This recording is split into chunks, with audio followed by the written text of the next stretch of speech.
Hello students, আশা করি তোমরা সকলেই খুব ভালো আছো। জ্ঞানজ্যোতি কোচিং সেন্টারের পক্ষ থেকে তোমাদের সবাইকে আরো একবার স্বাগত। তো আমি মীরা ম্যাম, আমি আজকে তোমাদের সেমিস্টার থেকে আবার একটি নতুন টপিক নিয়ে চলে এসেছি। আজকে আমি যেটি নিয়ে আলোচনা করব সেটা হচ্ছে তোমাদের বাংলা বিষয় থেকে। দেখো, আমি বোর্ডে লিখে দিয়েছি অতিশয়োক্তি অলংকার বলতে তোমরা কি বোঝো, এবং তার উদাহরণ নিয়ে একদম আমি তোমাদেরকে নিখুঁতভাবে বুঝিয়ে দেওয়ার চেষ্টা করব। ভিডিওটি শুরু করার আগে দেখো, তোমরা বোর্ডের কর্নারে দুটো নাম্বার দেখতে পাচ্ছ। এটা হচ্ছে আমাদের জ্ঞানজ্যোতি কোচিং সেন্টারের অফিসিয়াল হেল্পলাইন নাম্বার। এখানে কিন্তু তোমাদের অনলাইনে ক্লাস করানো হয়, তার সঙ্গে তোমাদের নোটসও দেওয়া হয়। তো তোমরা যদি আমাদের থেকে নোটস পেতে চাচ্ছ বা আমাদের সঙ্গে অনলাইন ক্লাসে যুক্ত হতে চাচ্ছ, তাহলে উপরে দেওয়া এই নাম্বার দুটির সঙ্গে যোগাযোগ করো। ঠিক আছে, বেশি কথা না বাড়িয়ে আমি আমার টপিকটি শুরু করছি। দেখো, প্রথমে আমি বললাম বোর্ডে লিখে দিয়েছি অতিশয়োক্তি অলংকার নিয়ে আজকে আলোচনা করব। তো দেখো, আমি সংজ্ঞাটাও লিখে দিয়েছি, তার সঙ্গে উদাহরণটাও লিখে দিয়েছি। তোমরা হয়তো লেখাটা বুঝতে পারবে না, খুবই ছোট ছোট করে লেখা হয়েছে, সেই কারণে আমি মুখে বলছি, তখন তোমরা একটু খাতায় লিখে নেবে। তো অতিশয়োক্তি অলংকারটা শুরু করার আগে আমি এক কথা একটু বুঝিয়ে দিই যে অতিশয়োক্তি অলংকারটা আসলে কি। মানে আমরা যেটা কল্পনায় ভাবছি সেটা তো অবাস্তব, সবসময় মিল খুঁজে পাওয়া যায় না।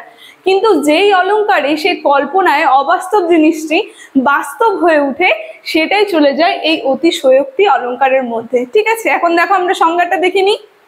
এখানে আমি লিখেছি অতিশয়োক্তি কথার অর্থ হলো অতিশয়পূর্ণ উক্তি।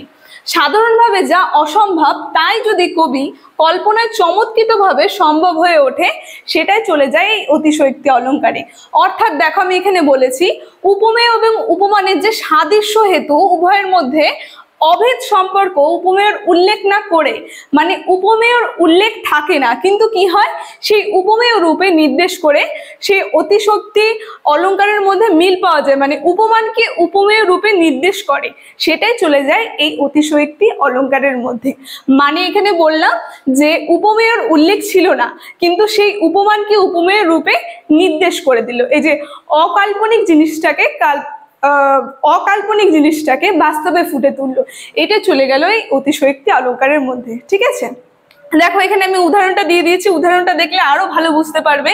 এখানে বলেছে যে সাগরে যে নদী থাকে কল্পনায় সে নয়, তোমায় দেখে অবিশ্বাসী হয়েছে প্রত্যয়।